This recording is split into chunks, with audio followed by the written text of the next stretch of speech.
Welcome to California Online Speech Track Contest. Our first contestant is Nicholas Jung. And I'm going to, once I hold up the yellow card, you may begin speaking almost immediately. Hold on.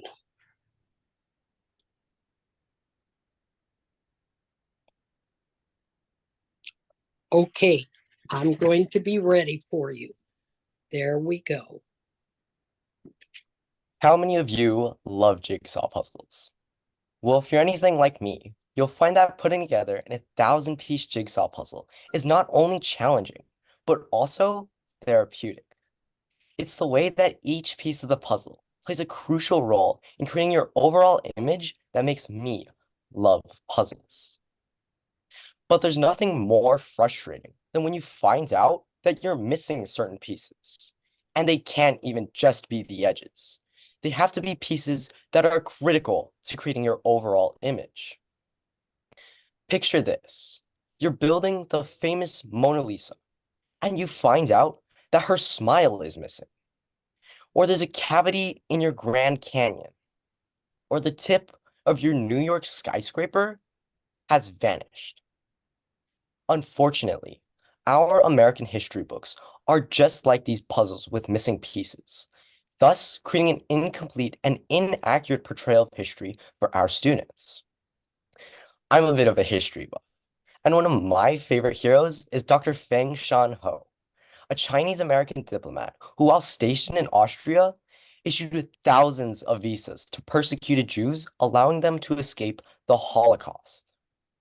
Yet, when we think of American heroes, those who devoted their lives to the war efforts, we think of leaders like President Roosevelt or soldiers like Audie Murphy, because those were the names that were hailed to us in our textbooks. So why are names like Dr. Feng Shan-ho absent? History should be about all of us, and it's important that it focuses on those of all backgrounds.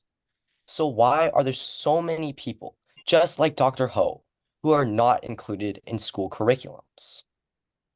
Dr. Chen Sheng-wu was a Chinese-American physicist who worked on the Manhattan Project. Annie Jump Cannon was a deaf astronomer who revolutionized a system of ranking the stars, and yet her work is credited to Harvard University instead of her. Native American Mary Golda Ross fixed numerous design flaws on high-speed airplanes and even created designs of her own for high-speed airplanes. Yovita Idar was a writer who wrote tirelessly about the injustices faced by Mexican immigrants in the United States. And another unsung advocate, Josephine Baker. She was a bisexual African American who also served as a spy during the Second World War. The commonality between all of these influential yet absent figures is that they all belong to minorities or groups of marginalized people. And it's not just figures that are being excluded from our textbooks, but key historical events as well. The Chinese Exclusion Act of 1882 was passed, banning all Chinese laborers from immigrating to the States for the next 10 years. 60 years later, and the Chinese were finally allowed to immigrate again.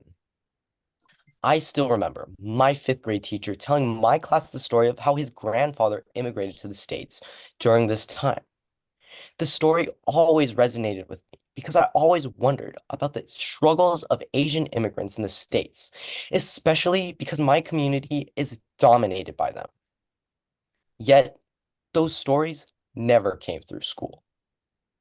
The experiences of the Chinese, like my teacher's grandfather, are not expressed in our textbooks, despite them overcoming obstacles put in place by the government.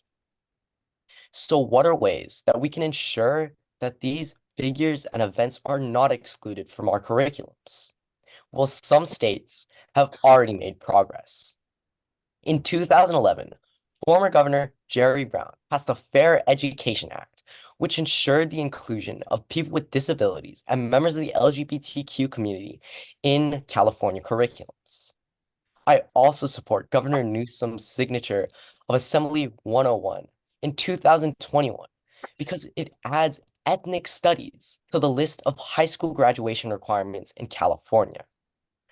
California, Connecticut, Kansas, Kentucky, Illinois, Indiana, Louisiana, Massachusetts, Michigan, Missouri, Oklahoma, Oregon, New Mexico, Nevada, Texas, Vermont, Virginia, Washington, and Wisconsin are among the 19 states that have already made ethnic studies curriculums accessible to their K through 12 programs. But it will take a lot of extra work to get the other 62% of the nation to include any sort of ethnic studies curriculum, so make it accessible to their K through 12 students so that they can learn about heroes like Dr. Fang Shanho as well. Ensuring the accuracy of my ethnic studies curriculum comes as easy as having biographers and historians write their own missing stories, which would then be vetted for accuracy by the Organization of American Historians who have had a past of writing about inclusive history. I would not currently remove any topics from my curriculum, as I believe it removes perspective. And I believe that students are plenty capable of creating their own opinions based on the facts that have been presented to them through these topics.